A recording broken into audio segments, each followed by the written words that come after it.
Malawi Brief.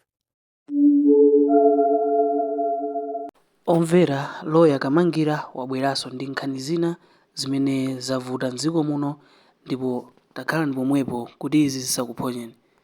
Chifukwa nkhani ya wano ndi okhuza Frank Mbeta, Attorney General, Gangata, Mukito komanso achisale kunena kuti anthu amene wawa ndi ena onse mwinanso achina Mbilizi, achina Namathanga, si anthu onena kuti President Mutharika amayenera kuwasankha kukhala mu cabinet or kukhala mu cabinet osewa ndi ma cabinet members including the Attorney General.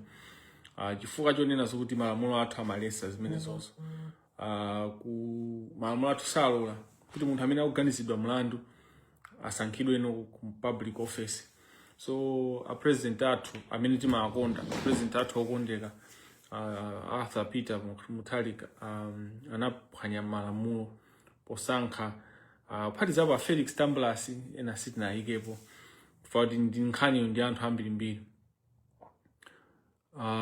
Nde nkhani ndi zambiri kwambiri komabe ndibe nthawi komanso I'm tired, you know. I had so many things to read, komanso to go through so many things zambiri zikuchitika komanso ndi moyo wanga wa personal, ndi zowerenga zosiyana ndi kafukufuku amene ndikupanga pandekha osagwirizana naso ndi za katangale wa ku Judiciary.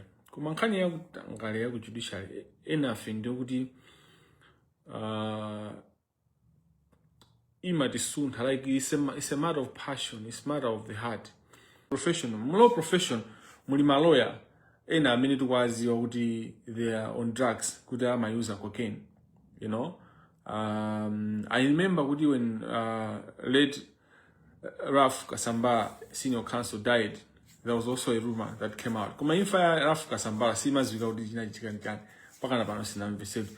Komano rumor yonena kuti Raf amayuza madrug anthu tinkaidziwa imakambidwa koma si Africa amakambidwa ma osewa achina wapona kita they palima from the anthu amene amacheza nawo amanena onena kuti they are on drugs. Achina Edika Kachere they are on drugs. Achina Cynthia anali mavuto awo azachuma nthawi nake. People were like amunthu ali ntchito yabwino and those kind of things. Why people say I on drugs? This is a crisis. Now this is connected to fight over corruption because anthu ena saganiza mwachangu eti amachedwa kuti amvese zinthu amanena kuti so no kwamba za drug kuti lawyers there's a crisis ya pandemic ya drug use in Malawi on lawyers, maybe in Africa, but I'm speaking of Malawi because I know and I know these people. Even in the medical profession, madokota, there's also a drug challenge. Now among politicians, kulisuma politicians are in the drug problem. You know, if we talk about Raf, obviously Chidima will be mentioned as well. Nkanyama drug, you know, he was a politician. Achina Dumbo Leman, late Dumbo Leman, amachulidwa nkani zama drug. When you look at mu parliament, muli anthu amene amachulidwa nkani zama drug, nkani za chamba, kusuta chamba, mu tizimasokoneza. Pali anthu ena amene amasuta chamba, amazipanga limit, and all that. They smoke weed, but not to the body level. Amasuta weed, they smoke weed, amasuta chamba. Kuma chamba chijasama sijima apweteka. Anthu amapanga yake mosiyana. Ena chamba amakhala chobwinobwino abanga behave aganiza changu or mwina apeza energy alima ena amalima mikumidzi kuti timakhandi anthu kuti amadalira kuti asute chamba kuti akalime. Now, why this issue mene wone kuti munthu wapanga live akamba za kusankhidwa kwa anthu amene ali ndi milandu wayamba kukamba za chamba chifukwa chani. Lero zangu ndikhuza komanso ndimakambirana ndi anzanga ena ake kuti don't you see kuti the pandemic ya drug use and the blatant impunity. Frank Mbeta is also mentioned in use of drugs and use or abuse of jamba, smoking weed, and just, abuse of drug abuse. This has been mentioned in those circles. And this is serious, and I'm not trying to tarnish anyone's label. But antamena kandi impunity kuti akononga dziko. There is also a connection to drug use and drug abuse. So this is serious. And the church has to listen to this. My professionals, deal with these things, have to listen to this. You should check what I'm telling you, and go. My musicians, the abuse of drug abuse. I'm a kind involved in money laundering. I'm a kind involved in the zinzonyasa zosiyanasiyana za criminal. So bali zonyasa zimene ankanga involved zimene zili za morality zomwe sizoletsedwa malamulo. Ndebali zinthu zina zonyasa zimene ankanga involved zimene zizoletsedwa zimene zili zoletsedwa malamulo zimagwira milandu ya upandu. So there's a connection between pandemic ya drug abuse and the corruption. There is a connection. And I think it could make a brilliant research to connect. They are ruthless. I think the weed, abuse of weed, abuse of cocaine and other cheap drugs, they become ruthless. So the drug kills that conscience. And I'm a kind of confidence yodabwisa. Chifukwa tu zimene zachitika za Amelis Hotel. Muntu wano musanga bange kubakoteroko. Like when that lady from FDH Bank spoke, that was it for me. Nkhani yata pamene bobo. Nkhani yata kunena kuti Attorney General awa anyongo amina mayangania ndena nayo sakula kula amina mayanganira the pension fund, the pension trust fund, a Reserve Bank, governor ndi anthu ena amene ali akulu kumene amene zinakuza nkhani ya Malawi Hotel, a minister of finance, amwanamveka. Those people, they have aindi milandu yoti ayankhe kwa Malawi. Whereas the acting director of ICB, Panoba, my stand is, he has explanations to make. Now, I'll be very harsh on Chambers, Council Chambers, the acting director of ICB, because I think he has a potential to be a good director of ICB. Kuma issue hii gwabanga drag kutimpagana abeze yagudisanga kayeso. So he has questions to ask, and if I was to interview him, I'll ask him 2 questions.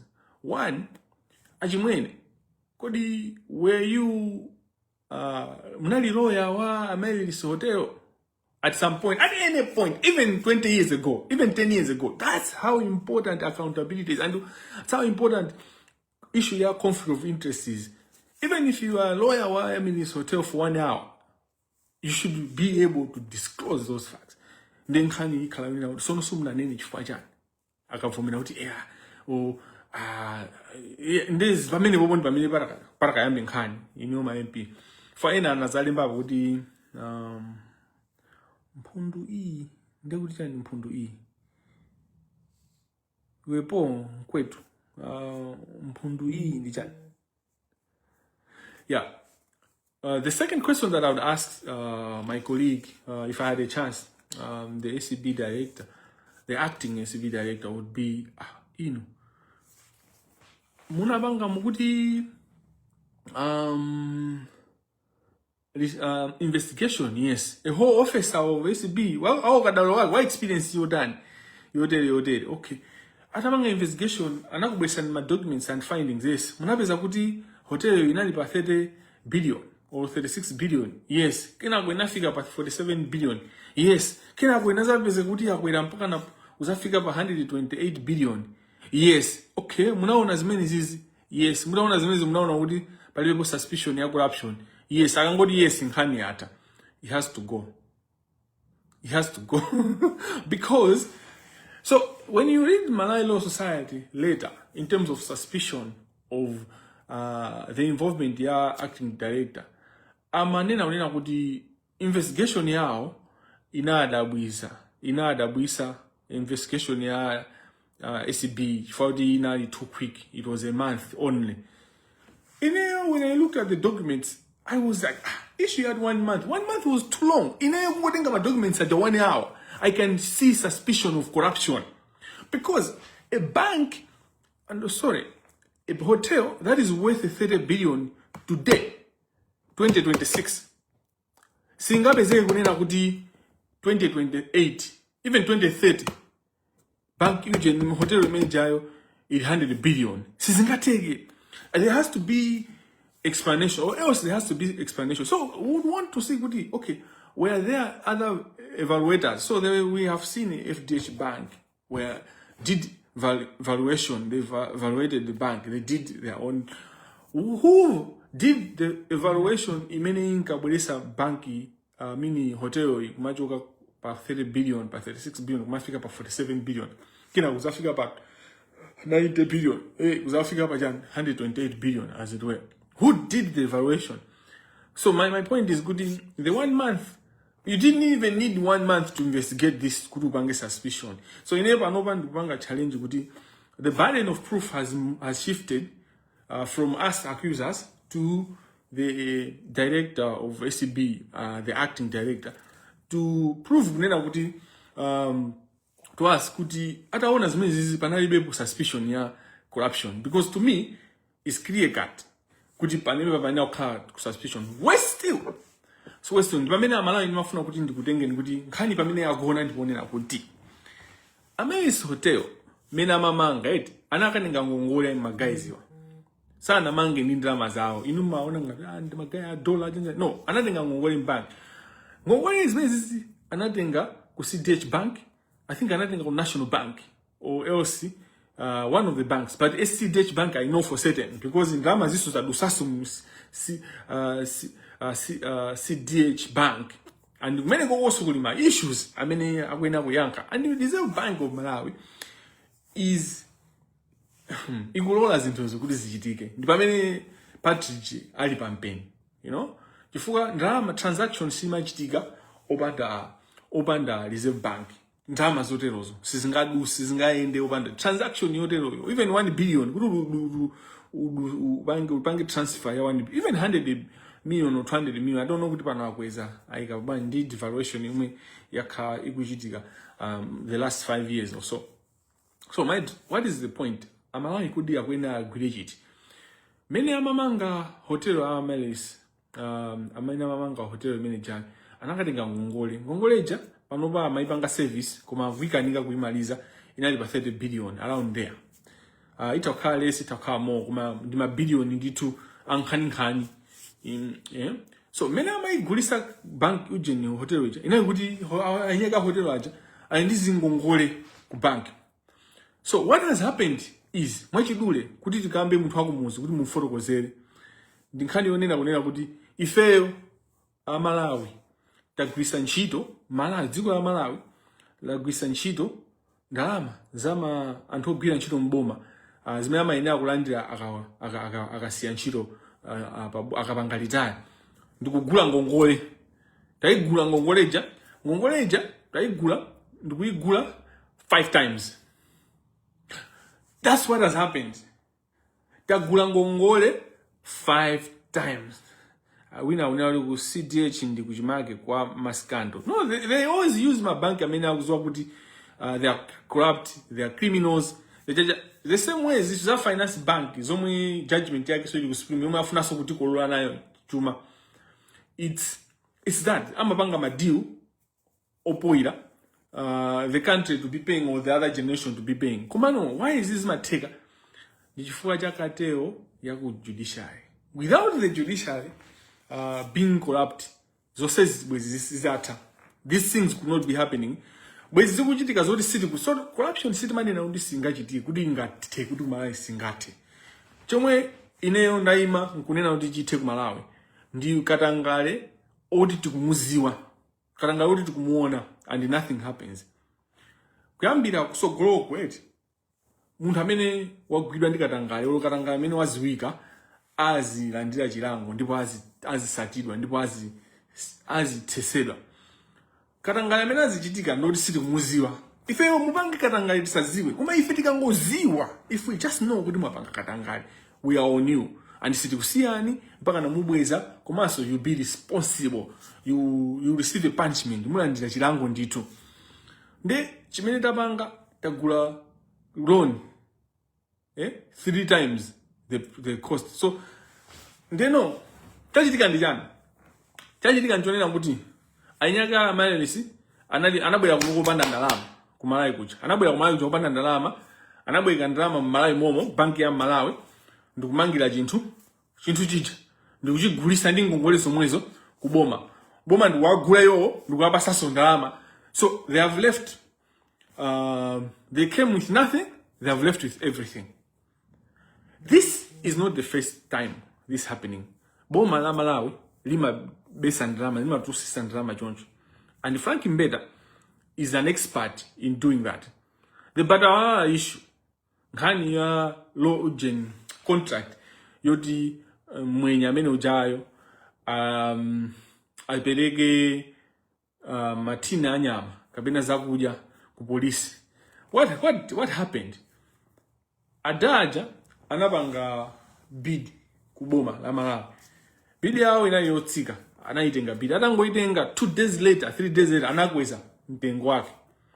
Atakweza mtengo, zomwe zizo zosaloweka, anapita ndi contract kuti apanga contract yomwe apasa boma kukatenga ndalama ku bank.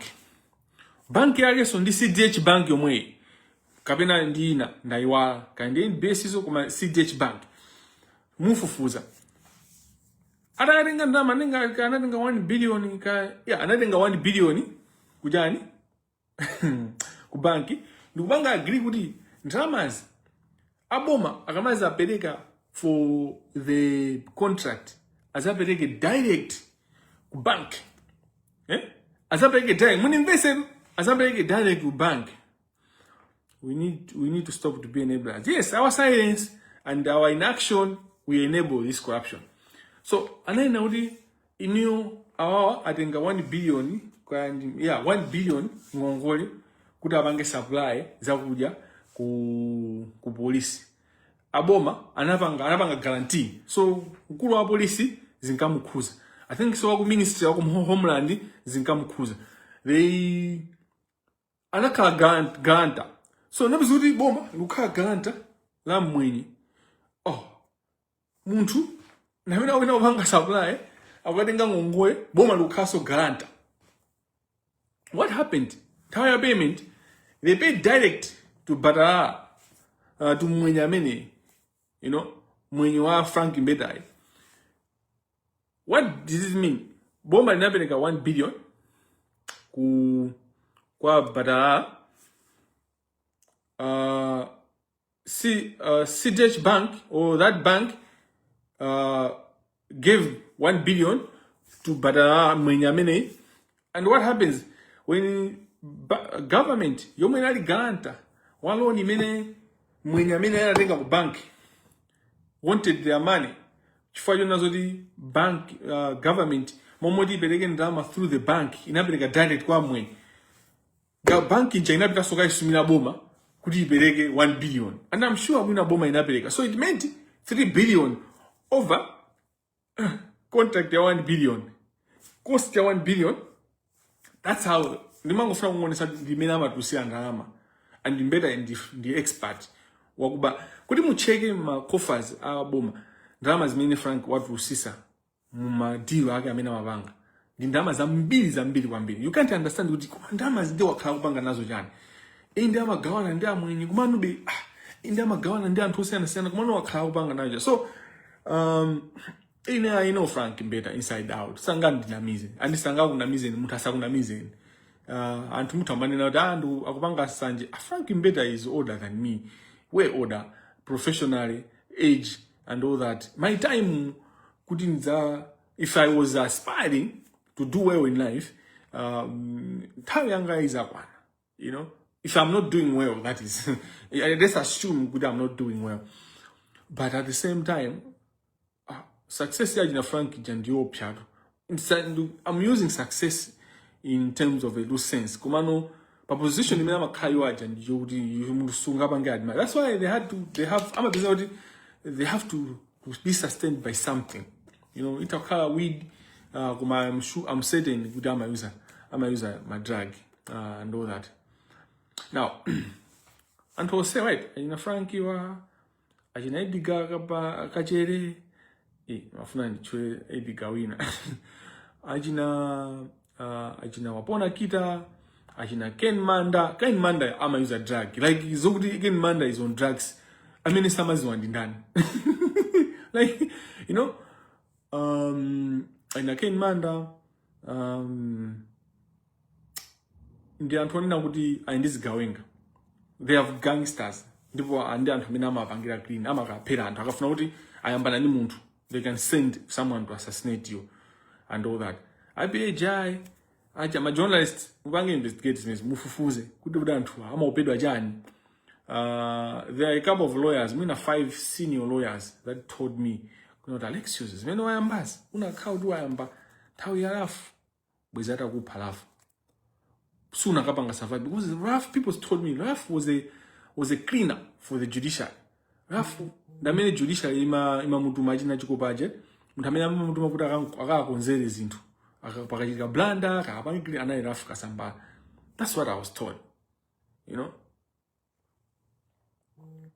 what am I driving at? Criminality ya Malawi.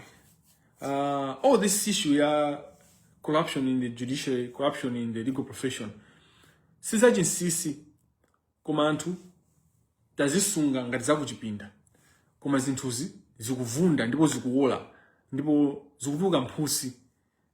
Zimene zikuchitika ku parliament kuje zokhuza Malawi's hotel is something that FDH Bank mene inagulira MSB.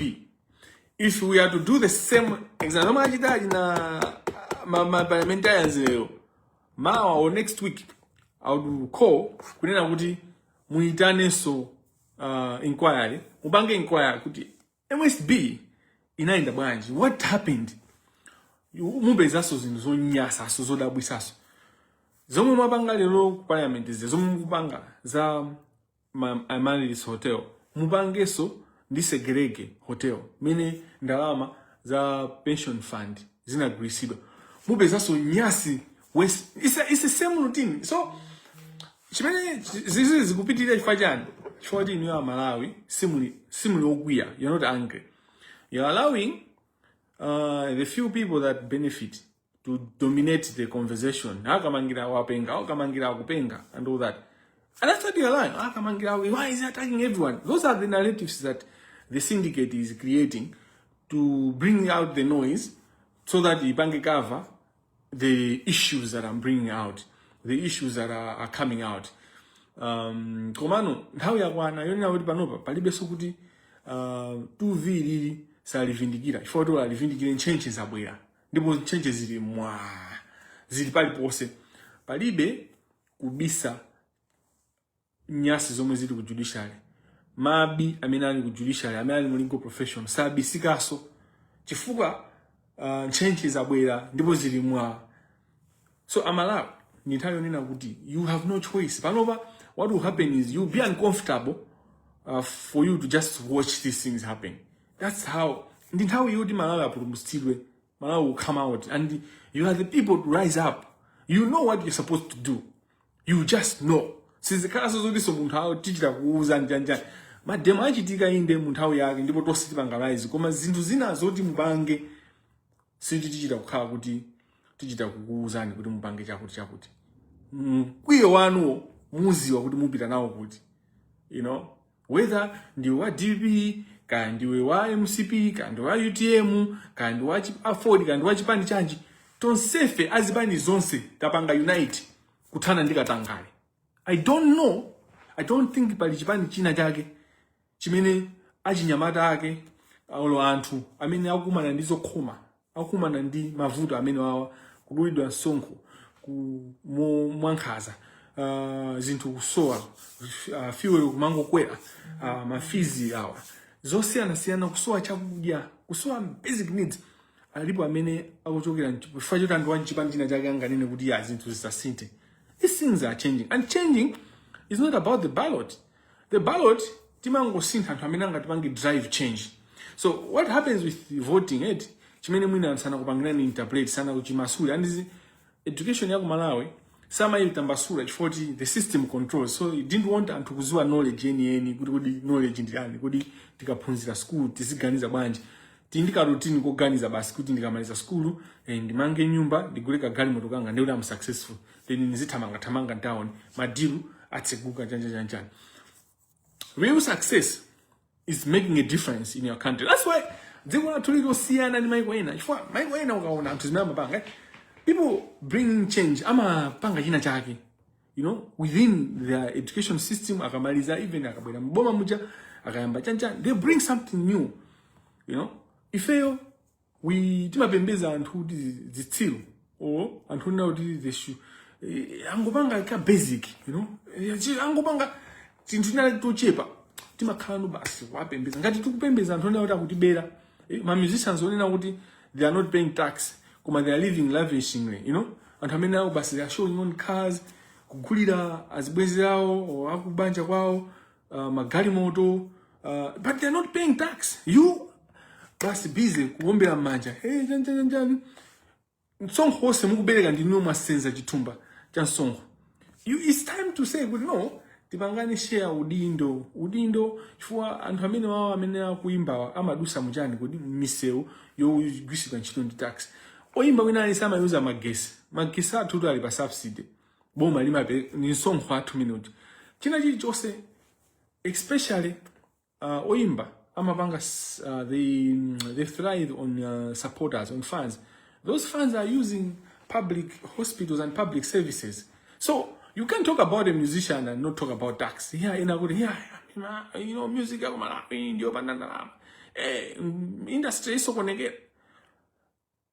Anthu amene amagwira ntchito mboma amalipidwa tindalama mwina 200,000 koma amapereka msonkho wacho ntiso wandi. What more munthu amene akugwira ntchito yosangalatsa anthu pa weekend, even pa mwezi, ngati pa mwezi akupanga 3 million akwina azigula msonkho. Akapanga show, even atapanga show imodzi in 6 months akupanga 4 million. That person is better off than most of the or some of the biggest number of civil servants. So the highest number of civil servants amaendea ndama zochepa, amaendea ndama zambiri ndochepa koma amaendea ndama zambiri. They put a lot of a huge bill on the wage and all that.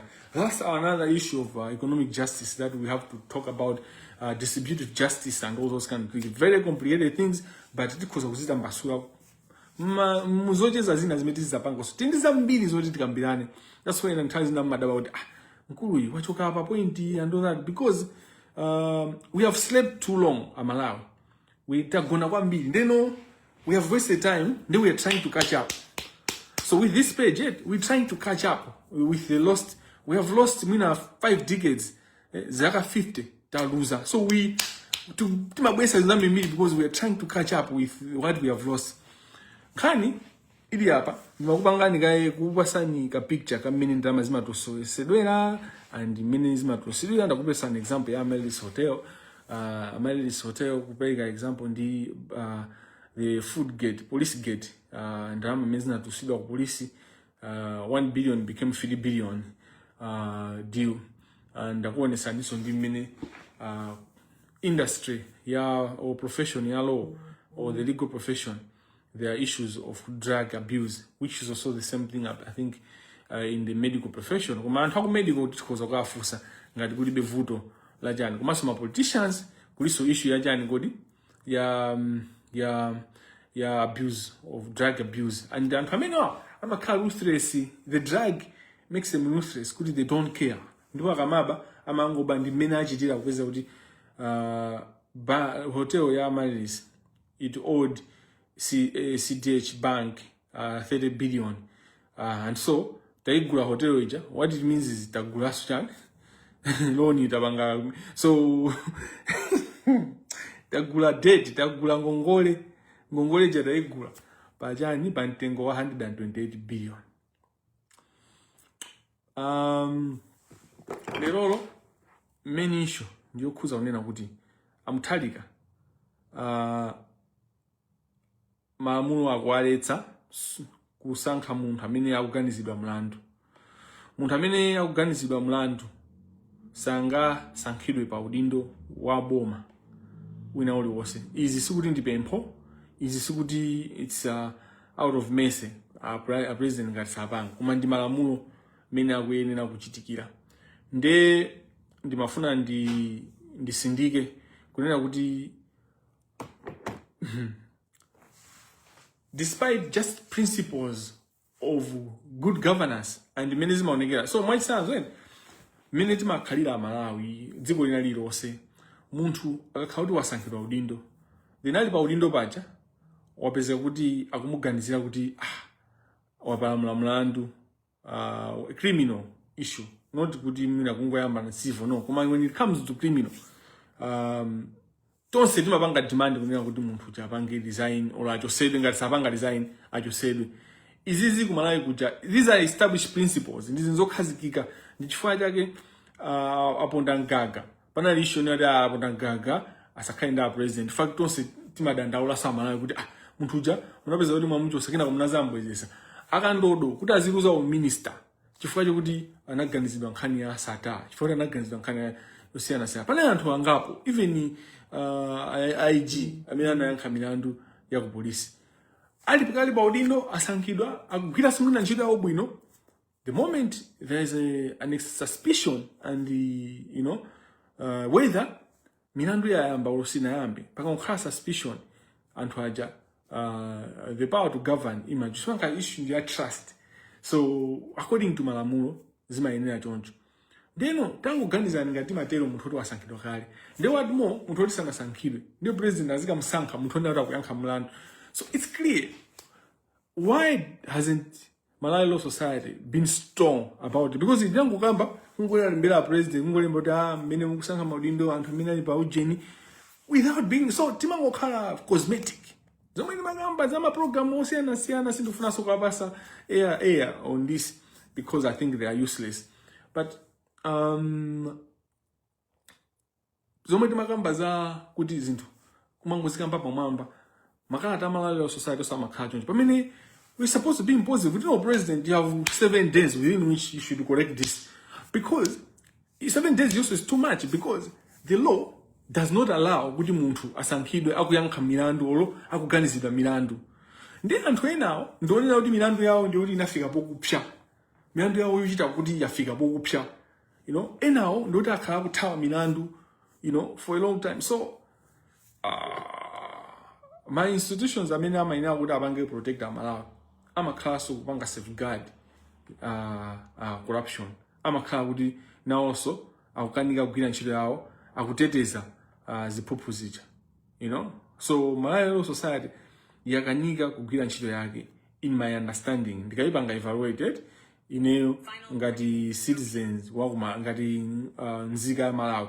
Chifukwa imakamba zinthu muzungu ndimakhala mavuto ndi Malawi Law Society. Chifukwa amaona kuti munthu uyu ndi member wathu koma amati ngalula, just to use the word, because I don't like that word because it's a stupid word. Okay, why I'm saying kungalula is a stupid word. We Malawi, we have developed a culture yongo yankhula zinthu pamapa but no action taken. They as long as kungalula kuli associated kungo yankhula zinthu and mungu why no munthu akayankhula zinthu act. You have to act. You have to take that and act. You can't be saying kuti Kamangira wayamba ichi kena wayamba ichi sakupanga boka. What do you mean sakupanga boka anthu? Like what the heck? Like are you okay? Like do you have a brain in you? Do you have a brain at all? Do you have any cell of a brain when you say Kamangira sakupanga boka? Like yeah, but anyway, mazakamba za malamulo kunena kuti Malawi Law Society ikamayankhula makalata awo imakamba mungu zungulira komanso mopanda mano si iluma. komanso sipanga push beyond rhetoric. So my analysis and my law is social legal. My theory imene ndimayuza kwambiri ndi social legal. Social legal imayang'ana chinthu on paper and then background. So I am always advocating moving away from rhetoric, from theory to action, to always practical of that nature. So I think the Malawi Law Society also has a lot. We have a lot to work on, and we don't need to work it inside. Inside. No, pambanda kuti tikhale alert. We should be alert. Ndimakamba unena kuti ma principles aja ndafotokoza kachulale takamba example ya Chilima amini chakwera atasankhidwa amene anachosera anthu ake achilimaso akuyankha milandu yawo anasiya kuwatuma anasiya kuwatuma mwina apa a UTM andikondako a UTM opanda nzeru fa pali a UTM inake opanda nzeru reti kuti ukanena zoipa zimene Chani amapanga akumagwiya nda UTM opanda nzeru pali a UTM eni anzeru amene amatimbira mafoni kuzati mfana wagaya nkhani yakuti wagaya nkhani yakuti paya kuti yotakonza apo muti kuli a UTM ambiri anzeru amene timayankha anthu so that matter because anthu ambiri amene ifinde a UTM ifinde achilima inu ndi a UTM kuti ine kupita ku UTM kaya ndikakulamulirani kaya ndikakuzani khani pansi mukakhala pansi kuti ine ndibwere ku UTM ndikuze ini amene muni andi na UTM ndikuzani chochitika ndikuchosani mu chipani ndikuzani kuti mulibe khalidwe chipani chathu isi chotere or our party is revolutionary.